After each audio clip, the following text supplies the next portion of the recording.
Welcome, everybody, here to the X-Bomb Sports Live Show. My name is Andrew Valentin, and I hope you're all having a fantastic Friday. We, of course, are coming to you live here from the Illinois Media School here in the great, wonderful O'Hare campus, ladies and gentlemen. I hope, again, everybody's having a great day. I don't know what the temperature is outside. It was a little rainy, but I hope if you are outside or you're watching us, of course, inside, enjoying this great show, I hope you've had, again, fantastic day. Folks, again, we are back. We're consistent. Yes, I know. We're back on a Friday. Woo! Getting back to it. But we won't be back next Monday, unfortunately. Producer's got himself a job interview. Give it up for our boy Frankie, by the way. Give it up for him, ladies and gentlemen. Man is doing work, ladies and gentlemen, and you will eventually hear from him, hopefully here soon, too, as well. So, congratulations to you, Frankie. And obviously, we've got Scotty in the house as well, too. So... obviously. But ladies and gentlemen, we have another fantastic show for you for the shorts. It's Short Fuse Fridays. That's right. So we are going to run through some top stories. I had a bunch I really wanted to get to today, but to try and keep this show somewhat short, I just kind of picked the top three that we're talking about. And, of course, it's Lakers, and then, of course, we're going to talk about the darling of the WNBA herself, Miss Caitlin Clark. We're going to rip through all of these stories. My man, are you ready to get into this? Okay, I guess it's going to be, that's the best I'm going to get from him. He's a little tired. It's okay. All right, let's kick this off, ladies and gentlemen, because the first thing we're going to talk about is, yes, the Los Angeles Lakers themselves, the franchise. It is official. They are no longer owned by the Buss family, or excuse me, they are no longer majority owned by the Buss family. The Buss family, with Jeannie Buss at the helm, they have officially made it so that they no longer have the majority. It is a 66%, I believe, majority share has been sold over to Mark Walter, who is now the official majority owner of the Los Angeles Lakers for $10 billion. And no, that is not any kind of crazy figure that you would hear from a Austin Powers movie. That is actually the figure. $10 billion is, in fact, there. The Buss family will, however, still own just over 15% of the Lakers, so they will still be staying as a minority owner, a part of the team. But, yes, the Lakers are officially being owned by Mark Walter. And the question that came through, this came especially from our guy James. James is from Los Angeles, and he asks us the big question, obviously, what does the ownership change mean for the Lakers as an organization? What can we expect as change? And James, obviously, thank you so much for the question. As you all, of course, thank you all so much for the fan questions, as we always do here. Look, James, right off the bat, I think this is a very good step in the right direction for the Lakers, because let's be honest, the Buss family has owned this team for over 40 years now, and they've had a ton of success. They've been to the mountaintop multiple times over their entire history, and really they've kind of been stuck in somewhat of an analog era as far as being in control of an ownership. They have now stepped forward into a new line of being the ones at the helm, right? They now have a chance to go digital, right? A chance to finally go into that new era, that new step. I think it's a good move. I think it is, look, it's obviously the highest price for a U.S. sports franchise in the history of professional sports within this country. And for a guy like Mark Walter, who owns everything, what does this guy not have his hands in? Was it the Dodgers? He owns the new F1 team that's coming in Cadillac. He's got I believe, part ownership of Chelsea, and he also owns another soccer team, I believe, as well. He has partnerships within like everything you can find, and as my guy David was saying, the quintessential, I would say, the meaning of what you would call a silent partner almost, right? Just a guy who doesn't really say a lot. He's not out front in the media. He just owns the team and just says, yeah, I'm going to hire all the best people, and they're going to do the work. That came from David directly, and I agree with him. So I think for the Lakers, expect change for sure. Maybe not right away. But listen, this is kind of the moment where you go to guys and you look at them like Rob Pelinka, right, the GM, and you say, well, he pulled off the Luka Doncic trade, he's pulled off the Anthony Davis trade, but you look at his kind of career as being the GM for the Lakers, not been great. You wonder about what the future of LeBron's going to be. There's a lot of people that are speculating that with new ownership, could this mean this is the end of LeBron James, right? Could they possibly be saying, hey, look, thank you for everything you've done, but we need to give this team to Luka Doncic. We need to give him the ability to be able to be the man in charge, the man of this team, right? It's not a set thing that's going to happen. But certainly when this type of movement happens, right, you can expect that there's going to be change from roster to front office to even how the seats look, right? Everything shifts. You look at the Commanders, right? If you look at the Commanders, what happened? Snyder came out, and they went into a complete different mode, right? New ownership comes in. They hire Adam Peters from the 49ers. They hire Dan Quinn to be the head coach, and boom, boom, boom, boom, boom. Team is taking a totally new direction. Now they look like they're going to be contenders potentially going forward for the next 5-6 years, however long they have, right? They're fully invested in that. But here's another thing, too, I will note to this as well for the Lakers and speculation as to why this possibly happened. The NBA is at a point now where contracts are getting so inflated and teams, I think, are no longer wanting to pay into the apron and wanting to lose money in order to keep their team so competitive that they are now willing to, I mean, think about it. The Celtics have been sold. Now the Lakers have been sold. The Mavericks got sold. There's a lot of teams that are getting sold at a point now when the price of contracts and the price of NBA basketball is going up. Mind you, they got a $76 billion deal coming through. This usually has been a legacy hold, but I think for the Buss family, there is the possibility that you could say, hey, maybe they kind of just priced themselves out of possibly wanting to be owners in the NBA. So I look at this move. I think it's a fine move. I think it's the move that you make in order to give the Buss family a break, right? Jeannie Buss doesn't have to be at the helm. She can kind of start doing her own thing. The rest of the family, everybody's getting some money. Everybody's getting paid. Everybody has that chance. I don't think they ever really identified anybody, too, that would also be a legacy person that they could say, hey, just like our father, we're passing it on to you. So I like the move. I think he's a good owner. He seems to be somebody who's like, I'm going to find the right people to make sure that the team is going to be run well. He's done it for everybody. Whether success or not has come out of that is all up to, obviously, those people in charge on the team. But he seems to be a guy that knows how to find those individuals and get stuff done. And for the Lakers, at this point, even when they've had this winning season, you have to say some changes have to probably be made in order to put themselves back into championship contention. And he's a guy they think that can actually get that done. But Scotty, I'll jump into your perspective just real quick on it, man. Lakers get sold. How do you view this potential new movement happening with the ownership? What do you think are the changes that could be made? I think your point on selling it to the right people is spot on because it kind of fits with what we've been seeing recently. A lot of teams that were down in the dumps with their ownership, they've turned a new leaf. They've sold their team, and ownership-wise and team-wise, they've turned around. First team that comes to mind, the Washington Commanders. Completely changing the whole environment of that franchise, turning them around in basically 2 seasons. I hope that this, and I think it's important that it's with a team like the Lakers. Because the difference is the Commanders and a lot of other teams that have been sold as of recently, you look at Arizona, you look Arizona Coyotes, Washington. There's so many others that are just like that. There's a common theme is they're kind of like tweener franchises. They're not as high as prestige as the Lakers. Right. The Lakers are 1 and 2 top most recognizable teams in the NBA. Up there, top 10 most recognizable in all of sports. Yeah. If the Lakers can be sold for this and get a good change out of it, I have no problem with other teams like, the Bears. But, honestly, there's other teams that have bad ownership. The Knicks.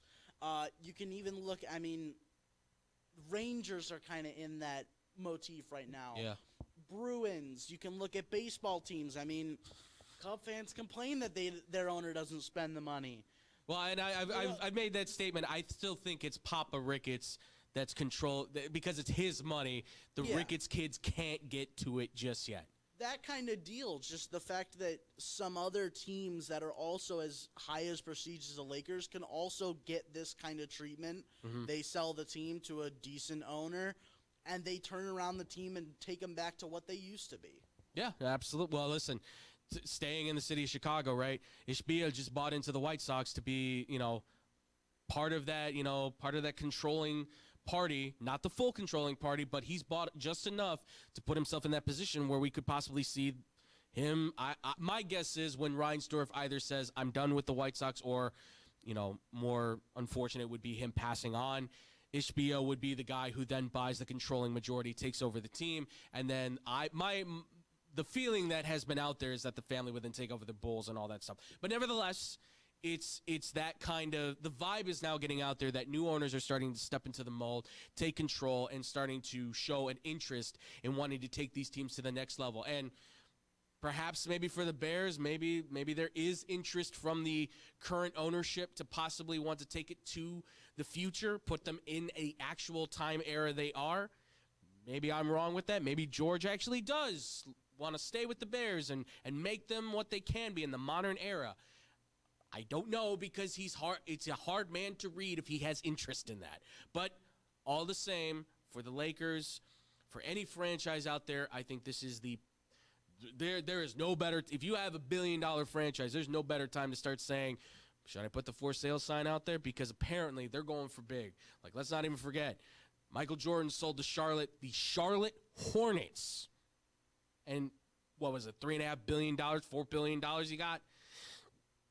I mean, let me say this again. The Charlotte Hornets, $3 to $4 billion. Food for thought for all the owners out there by any chance. But thank you guys so much for the question. Hopefully all the best to the Lakers. Not really, because I'd rather see the Bulls win. But, good for them. Good for them.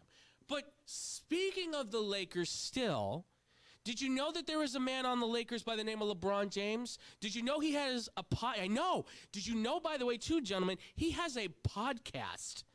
Yes. I think he has multiple, actually. I don't really know. I don't listen to all of them, but this is one I actually have heard once in a while. It's called Mind the Game Podcast. He did this one recently with Steve Nash, and in it, and I'm not going to read through the whole quote because then we'll be here forever, but basically, to sum it all up, he had his own take on ring culture, and this came in an abundance from all kinds of people. He basically spoke on ring culture in his podcast, basically trying to stress that it probably shouldn't be the most important thing on how we define a player's legacy and all this kind of stuff, and basically trying to make sure that people, I think, understand that it doesn't make the whole of a player if whether or not he won a title, and that shouldn't be stressed in terms of how he measures up in his legacy to other players, right? And he went through he took some guys, and he obviously put them out there, including the guy he was talking with, Steve Nash himself. He brought up guys like Allen Iverson, Charles Barkley, and of course, Steve Nash, all guys who have certainly played at that legendary status, right? Guys that we hold in high hierarchy within the game, but have not won championships. They don't have rings, right? And, I heard what he said, and I've seen what a lot of people are saying back, and there's a lot of people firing back at him, and there's some people that are siding with him too. Here's what I'm going to say. I think in one regard, he is correct. Rings do not make up your entire career, right? What you do in terms of making the All-Star, your stats, all that stuff, what you're able to accomplish in terms of helping your team get victories, all of that encompasses more so of what your career is. Absolutely, 100%. In that regard, I do agree with him. Rings are only a portion of your career and how it is defined. However, okay, rings are a good, what's the best way I can describe it? It's like when you have a sundae, right? A sundae. And, you've got the banana and you've got all the ice cream and everything. But what's really important for a chocolate hot fudge sundae is the hot fudge. Well, the rings, I would say, are the hot fudge, not the cherry. They are actually important to calling it a hot fudge sundae. So, whilst maybe it is not, you could eat a sundae, sure, without the hot fudge. But you, yes, I heard what he said. I'm making myself hungry just even. But I know. I heard what you said. I know. I'm sorry. I know. I said if you don't have the hot fudge, it's just a banana split. exactly, Like, and it's fine if you want a banana split. You can have a banana split. But if you're looking for a hot fudge sundae, if you want the whole kit and caboodle, you got to put the hot fudge on it, and that's where the rings come into play for this one for me, because I was having not an argument, a conversation with somebody, an actual conversation back and forth on LeBron and his legacy when it came to the ring and all this stuff, and I said, well, let me put it to you this way. If LeBron James's career were to be exactly the way it was right now, right? He goes to all these finals, he gets all the records and everything that he's had in his career, but he does not have a ring on his finger. No championship rings at all to his name. Are we talking about LeBron James as the number 2 player all time? Or are we possibly, at least, if anything, probably talking about him somewhere maybe in the top 10, but on the lower side, maybe in the 12 to 20 range, depending on obviously how you want to order these players out. Again, everything he's done in his career, you could, I think, make the argument without the rings, he's somewhere in the top 10 on the lower side probably. Possibly 5, possibly, but that's hard to argue when you consider that we've put guys like Michael Jordan, Magic Johnson, Larry Bird, Kareem Abdul-Jabbar. You possibly put Bill Russell, maybe Kobe Bryant. You can put all these guys, right? Shaq and everybody and all these. But what helps define their careers more than anything? Why do we put them up there so highly? Rings, championships, showing that at the end of the year, you are on top. You are better than everybody else for that year. And when you do it again and again and again and again and again and again and again, multiple times over, well, that helps up your status. Now, does that mean Bill Russell is the greatest player of all time? Not necessarily. No, not necessarily. But does that mean that he's out of the conversation for a top 10 all-time player? I think you have to put him in the top 10 because he is one of the he is the winningest player in terms of championship history. So, I mean, when I had that conversation with that person, he was kind of like, okay, I see where you're coming from. And then I said, by the way, too, if you take that away from LeBron, you're now giving Steph Curry, what, 6, 7 rings he's now won? Like, he wins more championships. So then are we looking at Steph Curry then and saying, where does he rank as amongst the top? He already probably ranks among one of the top 10 players all time, top 5 even. Yeah, you could make that argument for sure. Well, I'm saying if LeBron didn't have his rings, if he didn't have his rings, Steph would have, what, 2 or 3 more rings to his name. So now he's got 6 or 7 going. So then all of a sudden, are we looking at Steph Curry going, I mean, is he the greatest player to ever play the game, or is he at least the second greatest player to play the game? I mean, it changed. You take rings out of LeBron's, you take rings out of his legacy, out of his name, it changes the history of the NBA entirely because the Spurs have one more championship to their name, right? You've got, like I said, the Warriors are getting more championships. All of a sudden, Kyrie Irving's career is a little bit different. Kevin Love's career is different. Everything changes on that level. So, again, as much as I understand where LeBron's coming from on this, and I do agree with him to that degree that rings should not completely define somebody's career, absolutely. I mean, look, I think we can all sit here and say, we love guys like Allen Iverson and Charles Barkley. Or in the NFL, you can even say, I love Dan Marino, right? But Joe Montana's got 4 Super Bowls. Tom Brady's got 7. I love Dan Marino, but I'm not putting those guys over them. Sorry, I'm not. I mean, look, Drew Brees has 1 Super Bowl. I could make the argument that he's better than Tom Brady still because he has this 1 Super Bowl. I know people are going to completely maybe tear me apart on that.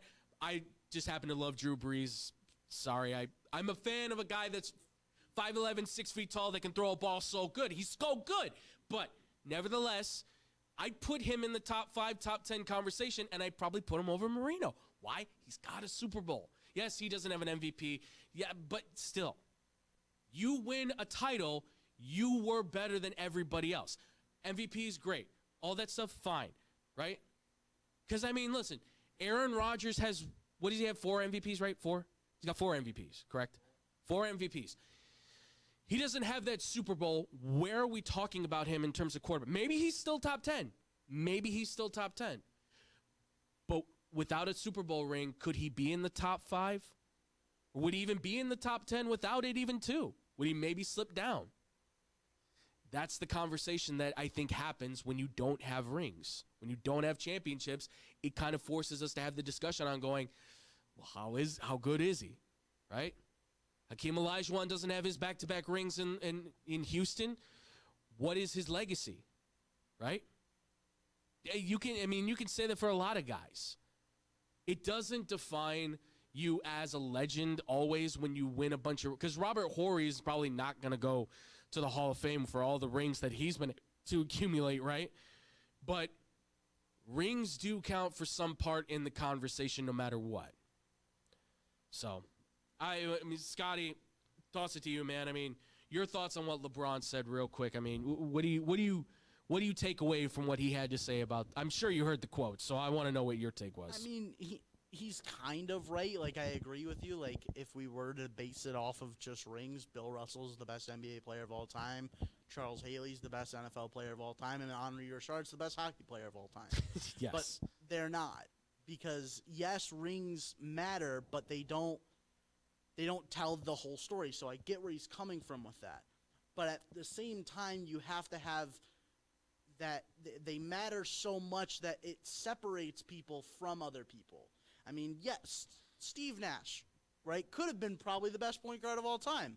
But he doesn't have a ring, so he's never thrown in those names in that span. I mean, never. Same thing with Barkley. Could probably be one of the best power forwards of all time, but doesn't have that ring, so he kind of has that step down. Drew Brees only has 1, and I'm fighting with him back here saying that he could be as good as Tom Brady. But the thing is, he's only got the 1, so he's not going to be up there with Tom Brady or even Peyton Manning. Yeah. It's tough to make that argument, but I mean I can't. But that's my guy. But I get where he's coming from, but they do separate people from others. I just don't get why he's so obsessed with it because yeah, technically, bro, you're still playing. You can still add to that, but I don't know. Don't act like that's your main driving force now, just going for the legacy, when you've already got it. Yeah. You're already being considered as one of the greatest of all time, and honestly, the way everything's trending, he's becoming the greatest player of all time, whether you'd like to admit it or not. I mean, obviously, a lot of people are still going to say Jordan. That's probably the right answer, but there's a lot more people saying LeBron now. Sure. Yeah. It's that argument in other sports as well, where just over time that's going to change in the way your legacy, let other people decide that. And just for him to I feel like he's trying to just put himself on a higher pedestal when he doesn't really have to, you know? No, that's where this question came through. And this is going to come from one person. This came from a lot of different people, and I just kind of compiled it all into this one main question on why does he seem so obsessed with his legacy, because that's kind of the one takeaway that came from this that I kind of came from with people's questions, which was, yeah, in some regard, when you see the question and you think about over 20 plus years that he's been playing in the NBA, there's always been moments in his career, press conference, podcast, whatever it might be, the radio, television, it always seems like he has to have a moment where he describes himself as being one of the greatest to ever play in one way or another. And it comes off as somebody who seems like they're I'm blanking on the right words, but they're scared of what their legacy is going to be like. Like, dude, you're going to go down as one of the greatest to ever play, one of the greatest athletes of all time, easily. Like, you have achieved so much, and yet it feels like somebody who's insecure. That's the word I'm looking for. Someone who's insecure about his legacy when it is such a lock, stock, and barrel. You are one of those people that when we put it up a Mount Rushmore of athletes, you could easily be one of the faces that gets slapped on there. No doubt. No doubt. He like, I'm not saying don't care about your legacy at all, but No, it's different. yes. It's different when you're going out there and openly talking about it. It's Right. a little different. It's a little boastful. It's a little insecure. Like It comes off narcissistic. Yes. It's a little bit of a little Aaron different way you Rodgers-esque. see him. Yes. It's not a Unfortunately. bad thing to care about your legacy. No. You should care about how you're perceived, and how you present yourself. Absolutely. And he But has when presented you himself talk very about well. it so much and only talk and knock other people down to put yourself up, it's a little bit concerning when it happens all the time. Yeah. Which it seems like it happens a lot with him. And he's not the only one. He's not the only one to do this.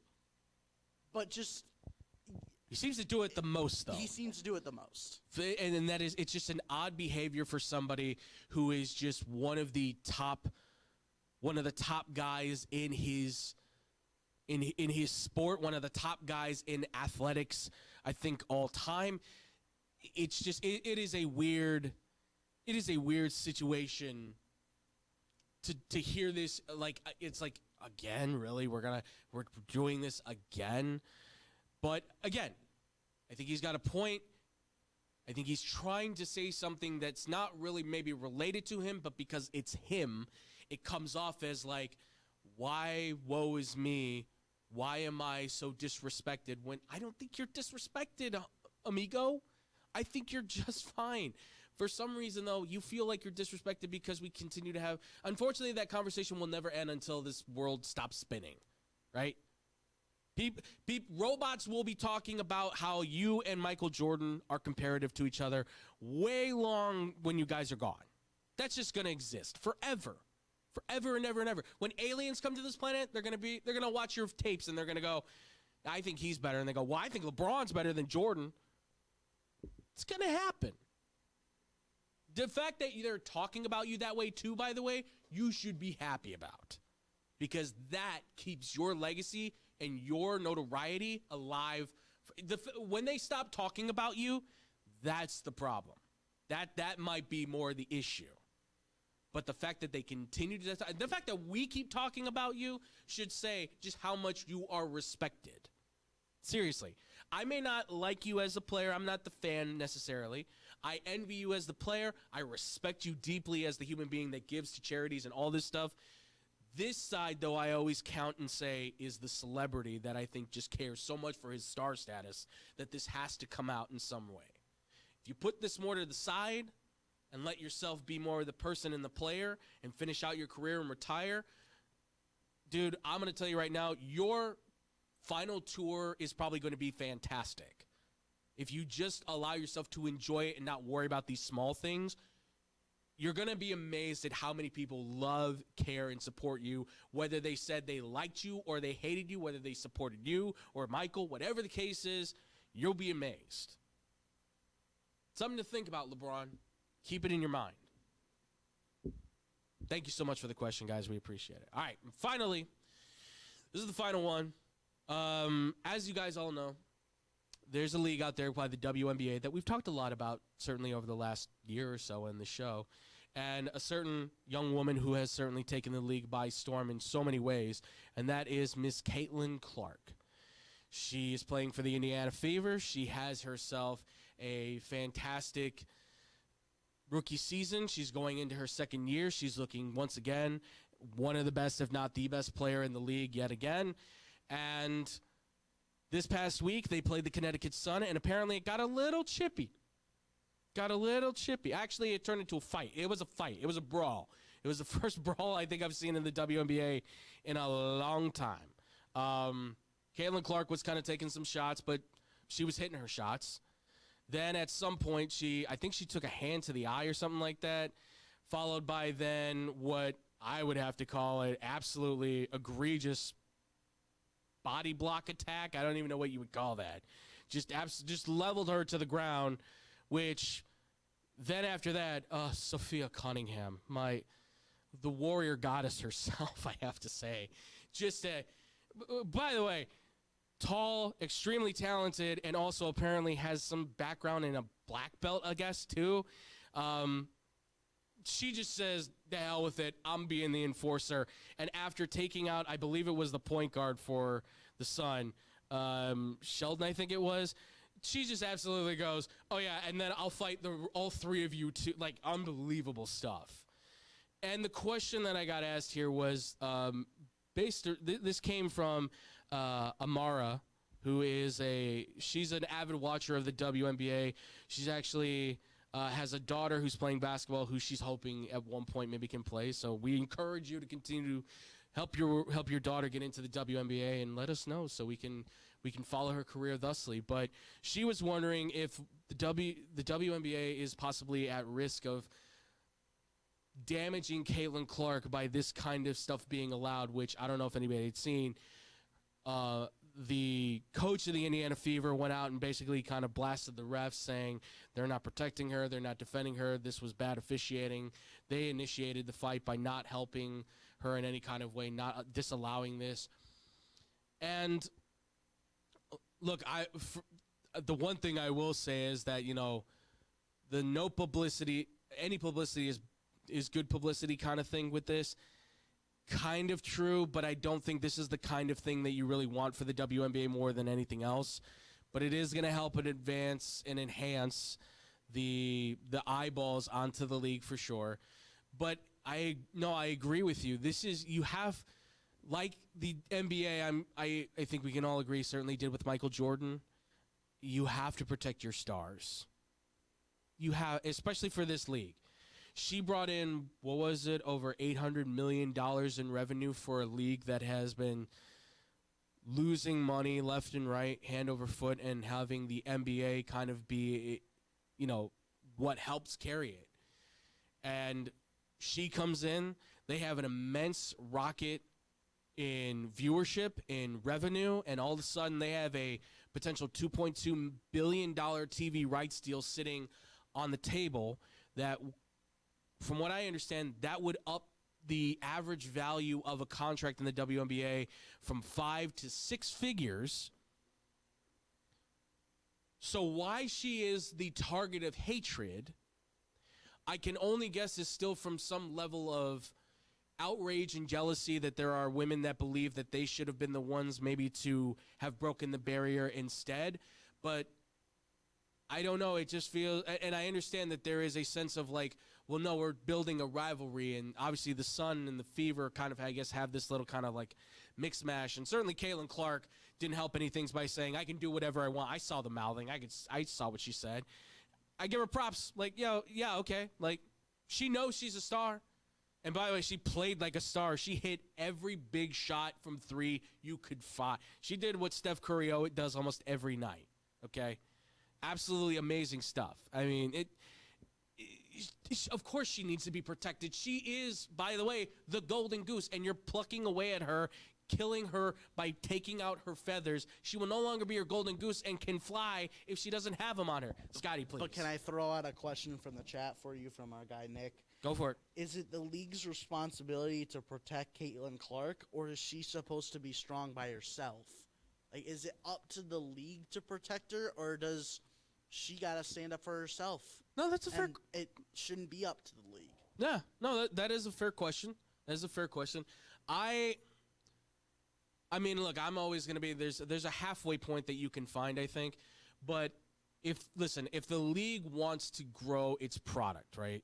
If that is something, I think, and that is something I think that should be on the table, then I think, yes, in many ways, the league should be more involved in helping to protect her. Now, that's not saying that she actually does need protecting, because I think Caitlin Clark can absolutely throw down. She does not seem afraid. She took the bump, hit the floor, got a hand in her eye, came back on, what was it, like the next play or something, like on the next possession they had, just knocked the three down. Just made it look like nothing. So she's tough. She can take the hits. It's just when you accumulate hit after hit after hit after hit, the fear is that we saw what happened, right? She was out for 2 weeks. What happened to viewership? Dropped. Completely dropped out. Nobody's watching. People stopped going to the games. The price on the tickets fell phenomenally. I think they went from like $55, all of a sudden they were like $5. $3. You can get them for $3. $3, exactly. And to be There you fair, go. she's not asking to be protected either. No, she's not. asking for it. This is a lot of fans asking this too. Absolutely. It's not even coming from her. My thing is, like, look, I get it. It's hard to compare the game from the WNBA to the men's side of things, but I know I'm staying local with it, and I can name out so many other players, but look at Connor Bedard and look at Caleb Williams. Yeah. They have to deal with the same stuff. Mm-hmm. I don't get how it's different that the WNBA has to step up for her when it should just be on her own. I get there's up until a point. I agree with you. It's up until a point where they're just specifically targeting her. Yes. But there's examples of that in the past where they've taken action for it. Absolutely. It's just I think she's just got to figure it out on her own. And the team's got to figure it out. Sure. Because there's been other players in the WNBA that I guarantee you have gone through the same type of thing. There's other players in other sports that have gone through the same kind of thing. Oh, yeah. It's not a specific thing to Caitlin Clark. It's a sports thing that a new rookie comes in, new face of the league, you want to throw them off edge. It's the same kind of deal. Are they maybe taking it too far? That might be up to the WNBA to decide. Mm-hmm. But to protect a player just because they're being targeted like that, it's a little barbaric to ask. No, and listen, that is a very good point, and that's totally fair to say, too. I mean, listen, throughout the history of sports, you go through any of them, right? You look at Wayne Gretzky, he was targeted. I mean, you look at Connor McDavid, he's been targeted. You go through Magic Johnson, Larry Bird, Michael Jordan, of course, even LeBron James himself. Everybody has always, if you're the phenom, the anointed one at some point when you are dubbed like the next big thing coming up, there are going to be those that take their shots and try to take a chunk out of you because you have become a threat to their way of living, their stardom, whatever it may be, because they want to be on top. And you are all of a sudden, and it's like, well, you're so young and you just came in. It just, to me, it seems crazy that at the same time, this is a league that should be recognizing, too, like, look, if we put her down and she goes down with an injury, we don't have a product yet that can keep the fan bases entertained. As much, I love Paige Beckers. I love Cameron Brink. I love Sabrina Ionescu. I think they are fantastic ball players. But clearly, Caitlin Clark is the one that draws the eyeballs to the screens. She brings them to the arenas so that people can see the other players and go, oh, I like watching Beckers. I like watching Ionescu. I like watching Asa Wilson. I like watching, maybe you like watching Angel Reese. Whatever it is. By the way, shout out to her. Way to make Me Bounds your thing. I give her all the credit. You're turning a negative into a positive. I'm all for that. Go for it. You do you, Queen. But, yeah, I understand what you're saying because, I mean, Candace Parker got this. And even in the WNBA, Candace Parker got this treatment. Maya Moore got this treatment. Lisa Lobo took hits even with Team USA, right? She got bullied almost to that degree because she was the young star from UConn coming in to disrupt the league. When she was just good. And also, this isn't just a young up-and-comer coming into the sport type of thing.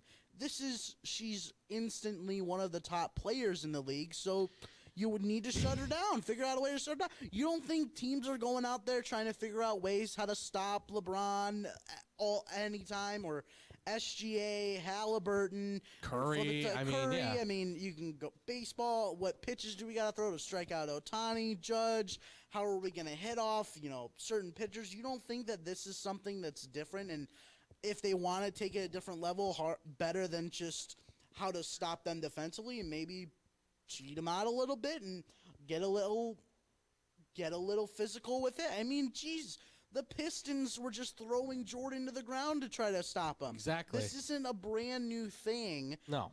That maybe it's brand new for the WNBA to this degree, but it's not a brand new thing in sports, and it's been handled in the past. Absolutely. Without intervention of the league.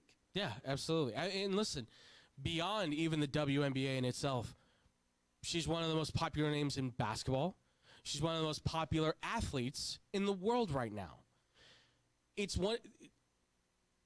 I'm going to go farther than some have because I know there's a lot of people that have gone, she's the Michael Jordan of the WNBA. I'm going to take it a step farther. I think she's the Tiger Woods of the WNBA because no one really watched golf. People watch golf, but were you watching as much as you were before Tiger? Because once Tiger came in, golf saw a completely different shift in the fan bases and the number of people watching, right? Caitlin Clark's had that same effect. Again, I am more on the side maybe that the league should be more careful with her because you hurt the product. You hurt her, you're hurting your product. But I agree, though. Like, in this kind of sport where it is very physical, unlike golf, where it is just a one-on-one situation where you're by yourself and hitting the ball, right? This is kind of a thing where, like, look, she's going to get hit. She's going to get pushed. She's going to get knocked down. She's going to have to learn how to get up. And guess what? She's getting up. She's still hitting big shots. She's not afraid. From what we can see, she's not afraid to take the hits. And that's only going to add to her stardom and add to her legacy even more so. Like, tenfold over, people are going to want to see more of Caitlin Clark because of what she's accomplishing on the court, being like, yeah, I took the bump, but I got right back up and I hit a big three in your face. It's something I marvel at, really.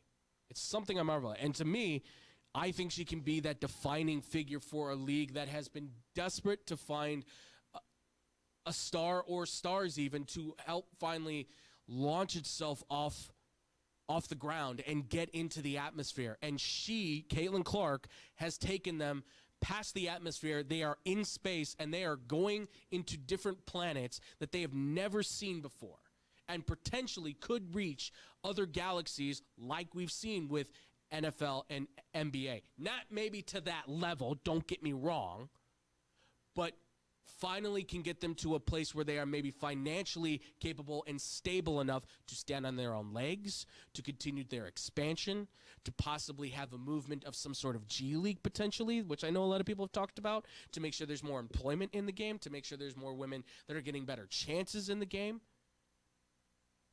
This is where you have this one player, but that one player can help transform everything about your legacy for the future to come. So I think in some regard, the league does have a little bit of responsibility, if anything, to make sure that its future can be secured in a way that it would love itself to be. You want to see the women start making more money? She is the way to do it. Finding players like her that can captivate a society, that's the way to do it. And my hope is that my thinking is the next player like her is going to be Juju Watkins because of how she plays. Like, she plays like the next Kobe Bryant. So I think there's more of a future coming in sight. It's just you don't hear about Juju because she plays on the West Coast and the games are on late. But I'm fascinated. I'm fascinated to see what comes up next here for Caitlin Clark. I'm very happy to see that the league continues to expand. I'm very proud to see that Caitlin Clark, whilst not asking for the responsibility, has certainly shouldered it, I think, in a way that I don't know if anybody else really could. She's incredible, and I give her a lot of props, and I give her team too a lot of props as well for coming her to defense. Again, Sophia Cunningham, the ultimate enforcer right now in the WNBA. I love it. Absolutely incredible stuff. So I think the WNBA is yes, it's always a potential risk she could get hurt, but I agree with you, Scotty. I mean, I agree with you on that factor that she may need to learn. She has to learn how to stand for herself and take the hits, but she's doing it well. But I think the league still, nevertheless, needs to make sure that they understand this is part of your meal ticket. This is your golden goose. Don't hurt your golden goose. Allow it to fly. Allow that golden goose to be able to fly and lay your golden eggs, because that is where that helps your league get to those next levels. I mean, I haven't watched this much WNBA in my life, and a lot of it's to her. So, kudos, you've made a new fan out of me, for sure. Absolutely. I'm not watching every single night, no, but I've watched a lot more than I have in the past, for sure. Which at one point was 0%. thank you guys so much for that question. We appreciate it. And that's going to do it for the show here, folks. This was a quick one. This was a fun one. Thank you, as always, Scotty, too, for participating. I appreciate it, amigo. Ladies and gentlemen, we appreciate all the questions, guys, and everything that you have given us. Obviously, if you want to follow me anymore, you can find me on the social media stuff as well. You can find me at The Filthy Guru on Twitter or X. You can also find me on Instagram as well, at Boom Crew Captain. By the way, I hope you guys like that new lower third. Yeah, I put in yeah, thank you, yes. Time to change it up a little bit, you know. Doesn't mean the other one won't come back. It's just for now. This is what, you know, giving it some spice, folks. Also, too, obviously, we're streaming right now live, YouTube, Twitch. If you guys want to check any more of that stuff out as well, you guys can find us. We are on twitch.tv/xbombsports and youtube.com/@xbombsports. We're streaming every Monday at 9:30. Not this Monday, unfortunately. Our man Frankie will not be able to attend, so Monday's show will not be happening. But Fridays, 1 o'clock p.m. Central Time. Be on the lookout for that. It'll be a lot of fun, ladies and gentlemen, as always, right here on the show. With that, too, make sure to follow us on Instagram and on Twitter. That is at XBombSports on all the good stuff. Facebook, Instagram, Twitter, again, X, whatever you want to call it. Just find us on all that stuff there. I mean, honestly, you Google XBombSports, we're like the first thing that pops up. That's not a brag. That's actually what happens. I've cornered the market, baby. And also, too, obviously, you want to ask us any more questions or comments, you guys can hit us up at xbsportsofficial@gmail.com. We appreciate everything that, again, you guys have sent us. Thank you all who sent in questions. I know you guys have a lot more that you want to send in. I know there's been a lot more that were sent in, again, over the time that we were gone. We will try to get to those as much as we can. We'll try to keep up with the new stuff. Guys, next Monday, though, make sure, because we were going to have Blow the Whistle on, no doubt. Blow the Whistle is going to be talking as well. You guys can check that out. It is going to be on every Monday, Wednesday, and Friday. Unfortunately, we're not going today. But at 2 o'clock p.m. Central Time, you guys can find us going on Monday, where we're more than likely going to be talking about how the NBA Finals wrapped up for Game 7. Still can't believe the Pacers are somehow alive in this. But good on you, boys. Keep it going. You're really making me sweat this one out. We'll also probably be talking, too, about this whole situation with a preview on that as well. I'm going to throw it to the boys and see if they want to talk about this Ace Bailey thing, because the NBA draft is coming up. Shedeur Sanders of the NBA draft apparently thinks he can. I wanted to talk about this today, but I have thoughts, and I'm going to save them for Monday. Again, I wish we had more time. We technically do, but I want to save it a little bit more for Monday. We will talk maybe on Friday, if that is the case, then here on X-Bomb Sports about that for sure. But so much more to come, folks. There's so many more storylines, plus, of course, baseball, too. Got to get into some baseball talk here as well. Shout out Panthers. Shout out to the Florida Panthers. I wish the Edmonton Oilers had been able to do it. I was really hopeful. Two men tried to save an entire franchise and make it happen for Canada. But shout out to the Florida Panthers. Alexander Barkov is going nuts, just celebrating with everybody in his neighborhood and in the arena too. I love it. Dynasty potentially on the mark. We'll see. It's incredible. And they shouted out the Blackhawks too, by the way, for the Seth Jones thing. So good on the Blackhawks. Way to help the team win a championship, I guess. I don't know. All right, well, ladies and gentlemen, by the way, too, Bad Karma Wrestling every Friday as well. I want to make sure to shout out the boys. David Double D Dykstra, No Gimmicks Nick Johnson, and, of course, our boy Scotty Kiefer as well in the back. Scotty K doing his thing along with Frank the Tank as well, too. They're talking all the good things in wrestling from WWE to AEW, sometimes going into the indie stuff as well, too. You can catch them every Friday at 11 p.m. Central Time, or 11:30 p.m. Central Time, I should say. Excuse me. AM, sorry, I don't know why I said PM. I'm very tired. You catch them on the Bad Karma Wrestling YouTube page. All you got to do is Google Bad Karma Wrestling, and you guys can find them there going live again every Friday. So check that out as well. And I think that's going to do it for us. Thank you all so much for watching. Thank you all so much for listening. We appreciate you. We love you, and we will see you guys next week. And as always, much love. Peace out, Boom Crew.